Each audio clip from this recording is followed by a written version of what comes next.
ఎన్నికల సమయంలో కూటమి ఇచ్చిన హామీలను నిలబెట్టుకోవడానికి కావాల్సిన నిర్ణయాలను తీసుకుంటూ ఉన్నారు. ఆ హామీల అమలు కోసం కూడా ఆంధ్రప్రదేశ్ ప్రజలు చాలా ఆశగా ఎదురు చూస్తున్నారు. రైతు భరోసా వీటి గురించి, అలాగే ఉచిత బస్సు ప్రయాణానికి సంబంధించి ప్రజలు ఆశగా ఎదురు చూస్తున్నారు. వీటి అమలుకు సంబంధించిన నిర్ణయాలు ఈ కేబినెట్ సమావేశంలో తీసుకున్నట్టుగా తెలుస్తుంది. ఏపీ కేబినెట్లో కీలక భేటీ జరుగుతుంది. రైతు భరోసా మార్చిలో ప్రారంభించడానికి కేబినెట్ ఆమోదం తెలిపింది. అలాగే కేంద్రం ఇచ్చే 6,000 రూపాయలతో కలిపి 20,000 రూపాయలు ఇవ్వబోతున్నారు. ఇది రైతులకు ఊరట కలిగించే అంశం, రైతులకు ఆనందాన్ని కలిగించే నిర్ణయాన్ని ఆంధ్రప్రదేశ్ కేబినెట్ తీసుకుంది. అలాగే మహిళలు ఎప్పుడెప్పుడా అని ఎదురు చూస్తూ ఉన్నారు. ఉచిత బస్సు ప్రయాణానికి సంబంధించి కేబినెట్ గ్రీన్ సిగ్నల్ ఇచ్చింది. ఎన్నికల సమయంలో మహిళలకు ఉచిత బస్సు ప్రయాణాన్ని కల్పిస్తాము అని హామీ ఇచ్చింది టీడీపీ. ఈ నేపథ్యంలో మహిళలకు ఉచిత బస్సు సౌకర్యాన్ని కల్పించడానికి ఈ కేబినెట్ సమావేశంలో గ్రీన్ సిగ్నల్ ఇచ్చినట్టుగా తెలుస్తోంది. అలాగే రాష్ట్రంలో సవరించిన రిజిస్ట్రేషన్ విలువలకు కేబినెట్ ఆమోదం తెలిపింది. రాష్ట్రంలో భూముల రిజిస్ట్రేషన్ విలువలను సవరించారు. ఆ సవరించిన విలువలకు ఇప్పుడు కేబినెట్ కూడా ఆమోదం తెలిపింది. ఇక పారిశ్రామిక ప్రతిపాదనలకు కేబినెట్లో గ్రీన్ సిగ్నల్ ఇచ్చారు. పోలవరం నిర్వాసితులకు రీహాబిలిటేషన్ అంశంపై కూడా చర్చ జరిగింది. పోలవరం నిర్వాసితులు ఇప్పటికీ చాలామంది సాయం అందక ఎదురు చూస్తున్న పరిస్థితి అక్కడ కనిపిస్తుంది. వాళ్ళ పరిస్థితి ఇప్పటికీ పోలవరం ప్రాజెక్టులో భూములు కోల్పోయిన వాళ్ళు త్రిశంకు స్వర్గంలోనే ఉన్న పరిస్థితి కనిపిస్తుంది. అయితే వాళ్ళందరికీ పూర్తి స్థాయి రీహాబిలిటేషన్ అంశంపై ఈ కేబినెట్ సమావేశంలో చర్చ జరిగినట్టుగా తెలుస్తోంది. అసెంబ్లీ బడ్జెట్ సమావేశాల నిర్వహణపై కూడా నిర్ణయం తీసుకోబోతోంది కేబినెట్. ఇంకా కేబినెట్ సమావేశం జరుగుతోంది. మా ప్రతినిధి కృష్ణమోహన్ ఉన్నారు కేబినెట్ సమావేశంపై పూర్తి సమాచారం అందించడానికి. కృష్ణమోహన్, ఈ కేబినెట్ సమావేశంలో ఎటువంటి కీలక నిర్ణయాలు తీసుకుంటున్నారు? ముఖ్యంగా ఎన్నికల సమయంలో ఆంధ్రప్రదేశ్ ప్రజలకు ఇచ్చిన హామీలు నిలబెట్టుకోవడానికి కావాల్సిన నిర్ణయాలు తీసుకుంటున్నట్టుగా తెలుస్తోంది. ఎస్ రోహిత్, ఈ క్యాబినెట్లో ప్రధానంగా 21 అంశాలకు సంబంధించి చాలా కీలకమైన అంశాలకు సంబంధించి అయితే క్యాబినెట్ ఆమోదం తెలిపే పరిస్థితి అయితే కనబడుతుంది. మరి కాసేపట్లో క్యాబినెట్ కూడా చివరి అంశాల మీద చర్చ జరుగుతుంది. బహుశా 19 క్యాబినెట్ అంశాల మీద కూడా ఇప్పుడు చర్చ ముగిసింది. ఇంకొక 2 అంశాల్లో క్యాబినెట్ ముగిసే పరిస్థితి అయితే ఉంది. వాటి మీద కూడా చర్చ జరుగుతుంది. ప్రధానంగా మనం కానీ చూసుకుంటే పోలవరం ప్రాజెక్టుకు సంబంధించి నిర్వాసితులు నిర్మించే ఇళ్ల టెండర్లని రద్దు చేసి కొత్త టెండర్లను పిలిచే ప్రతిపాదన మీద కూడా ప్రధానంగా ఇప్పుడు ఒక క్యాబినెట్ ప్రధానంగా అంశాన్ని తీసుకునే పరిస్థితి అయితే ఉంది. నీరు చెట్టు కింద దాదాపుగా 300 కోట్ల రూపాయలకు సంబంధించి పెండింగ్ బిల్లుల ప్రతిపాదనలు కూడా క్యాబినెట్ గ్రీన్ సిగ్నల్ ఇచ్చే పరిస్థితి అయితే కనబడుతుంది. అయితే ప్రధానంగా అమరావతి ఎస్సీ ఎస్టీ మహిళా పారిశ్రామికవేత్తలను ఆదుకునే విధంగా ప్రభుత్వం కొత్త పాలసీని తీసుకుని వచ్చే ఒక ఆలోచన అయితే చేస్తుంది. అయితే దీంట్లో ఏ విధంగా అంటే వాళ్ళకి ఎస్సీ ఎస్టీ బీసీ మహిళలకు కూడా ఒక ప్రయారిటీ ఇవ్వాలి. దాంట్లో దాదాపుగా వాళ్ళకు ఒక పర్సంటేజ్ ఖచ్చితంగా 34% ఇవ్వాలి అనేది ఒక ప్రధాన అజెండాగానే ఈ పాలసీ అయితే తీసుకున్నట్టుగా మనకు అర్థమవుతుంది. ఈ మేరకు ఎంఈఎస్ పాలనలో కూడా మార్పులు చేసి నేటి క్యాబినెట్కి అంటే ఎంఎస్ఎస్ దీంట్లో కూడా ద పార్ట్ ఆఫ్ దీంట్లో కొంత మార్పులు చేర్పులు చేసి దీనికి సంబంధించి ఆమోదం తెలిపే ప్రక్రియ అయితే చేసుకుంటుంది. మరోవైపు ఈ వర్గాల పారిశ్రామికవేత్తలకు అదనపు ప్రోత్సాహాలు కూడా అంటే అదనపు ఇన్సెంటివ్స్ కూడా ఇవ్వడానికి కూడా ప్రభుత్వం ఆల్మోస్ట్ క్లియర్గా ఒక ఆమోదం వచ్చినట్టుగా ఉంది. బహుశా మరి కాసేపట్లో అరగంటలో దీనికి సంబంధించి పూర్తి వివరాలు కూడా తెలిసే పరిస్థితి అయితే ఉంటుంది. అలాగే విద్యుత్ సహా పలు విభాగాల్లో ఎస్సీ ఎస్టీ బీసీ మహిళా పారిశ్రామికవేత్తలకు ప్రత్యేకమైన రాయితీ ఇవ్వాలి అనేది వీళ్ళ అంశం. అయితే ఇప్పుడు క్యాబినెట్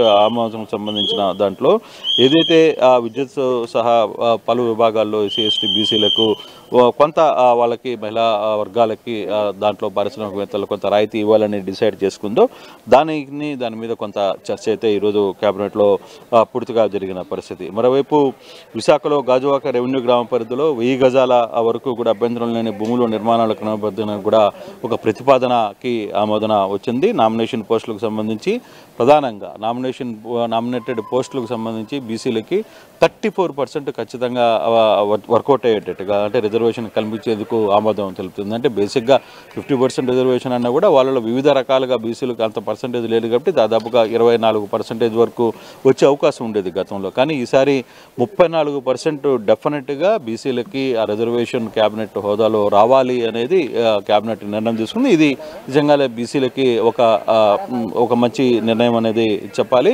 వాళ్ళకు కూడా పదవులు అలంకరణ వాళ్ళకి సంబంధించిన ఇతర విషయాలలో కూడా బీసీలకి పెద్ద ఎత్తున ఒక ప్రాధాన్యం కల్పించినట్టుగానే అర్థమవుతుంది. అంటే 34% అంటే దాదాపు గతంలో 24% మాత్రం పేరుకి 50% ఉన్నా కూడా 24% కంటే ఎక్కువ వచ్చే ఛాన్సెస్ కనపడలేదు. కానీ ఇప్పుడు మాత్రం 34% ఖచ్చితంగా చేయాలి. క్యాబినెట్ నామినేటెడ్ పోస్టుల్లో కావచ్చు, ఇతర పోస్టుల్లో డెఫినెట్గా ఇవ్వాలనేది, అంటే బీసీలకు పెద్దపీట వేయాలనేది ప్రభుత్వం తీసుకున్నట్టుగా ఖచ్చితంగా కనబడుతుంది. అలాగే ఈ పట్టాదారు పాస్బుక్ల చట్ట సవరణకు కూడా ప్రభుత్వం అయితే నిర్ణయం తీసుకుంటుంది. AP knowledge society capacity building 2025 కూడా క్యాబినెట్ ఆమోదం అయితే తెలిపిన పరిస్థితి చాలా స్పష్టంగా కనపడుతుంది. ఇక ఈఏపీ ప్రాజెక్టులకు సంబంధించి మినహా ఏపీ సిఆర్డీఏ చేపట్టే టెండర్లకు సంబంధించి వ్యవహారంలో కూడా వాటికి సంబంధించిన పెంపు కోసం నిబంధనలకు సవరణ చేయడానికి కూడా కేబినెట్ ఒక నిర్ణయం అయితే తీసుకుంది. నామినేటెడ్ పోస్టుల్లో మనం అన్నట్టుగా బీసీ ఎస్టీలకు సంబంధించి 2019 చట్టం ఏదైతే ఉందో దాన్ని సవరణ చేసుకుంటూ అందులో లోటుపాట్ల మీద చర్చించి ఖచ్చితంగా 34% వచ్చేటట్టుగా చూడాలనేది. అలాగే టీటీడీ పోర్టులో పనిచేసే వర్కర్లకు, సూపర్వైజర్లకు అప్డేట్ చేస్తూ కేబినెట్ ఒక నిర్ణయం అయితే తీసుకుంది. టీటీడీలో పనిచేసే లడ్డు తయారీ పోర్టులో తయారు చేసే కార్మికులకి ఇది ఒక శుభవార్త. వాళ్ళలో కొంత అప్గ్రేడ్ చేస్తూ వాళ్ళందరికీ సూపర్వైజర్లుగా ప్రమోషన్స్ కూడా వస్తున్నాయి. అయితే వీటిని సీనియర్ అసిస్టెంట్ క్యాడర్కు అంటే సీనియర్ అసిస్టెంట్ క్యాడర్గా వీళ్ళందరికీ ప్రమోషన్ కల్పిస్తే ప్రక్రియకి ఆమోదం అయితే తెలిపింది. అలాగే స్టాంపులు రిజిస్ట్రేషన్ శాఖలో document registration, dynamic queue management system ప్రవేశపెట్టి ప్రతిపాదనకు కేబినెట్ అయితే చర్చ జరిగింది. అలాగే తిరుపతి జిల్లాలో చెన్నై, బెంగళూరు పారిశ్రామిక క్యాడర్లో భూములు కలిపిన వారికి పరిహారంగా ఎకరానికి 8 లక్షల రూపాయలు. అంటే ఇటీవల తిరుపతి నుంచి బెంగళూరుకి, చెన్నై బెంగళూరు మధ్యలో కూడా తిరుపతి రూట్లో కొంత ఇది వెళ్ళే పరిస్థితి ఉంటుంది. అక్కడ ఏదైతే భూములు కోల్పోయారో వాళ్ళందరికీ కూడా ఎకరాకి 8 లక్షల రూపాయలు ఇవ్వాలని ఒక ఆలోచనకి ఇప్పుడు రూపకల్పన జరిగింది. దాన్ని కూడా ఆమోదం అయితే జరిగింది. తిరుపతి జిల్లా చిలుకూరు మండలం, తమ్మినపట్నం గ్రామం, కోట మండలంలోని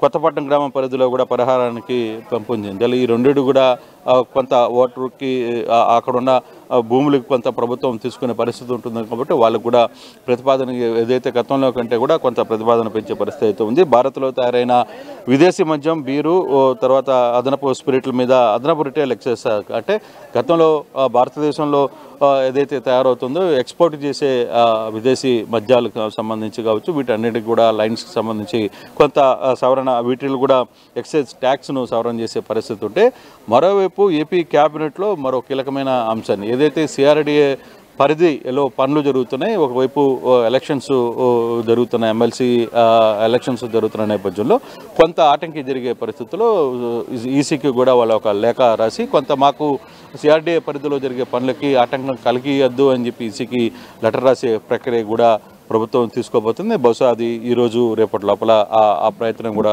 చేయబోతున్నారు. మరోవైపు ముఖ్యమంత్రి చాలా క్లియర్గా ఇదంతా ఈ క్యాబినెట్ అయిన తర్వాత మంత్రులతో కూడా కొంత మాట్లాడే ప్రయత్నం అయితే చేస్తున్నారు. ప్రధానంగా రాజకీయ అంశాలకు సంబంధించి ఏదైతే జగన్మోహన్ రెడ్డి ఈరోజు ఉదయం 11 గంటలకి ప్రెస్ మీట్ పెట్టి ఆయన కొంత ఆ ప్రభుత్వం ఈ 7 నెలల్లో జరిగిన వివిధ అంశాల మీద ఆయన గట్టిగా మాట్లాడారు.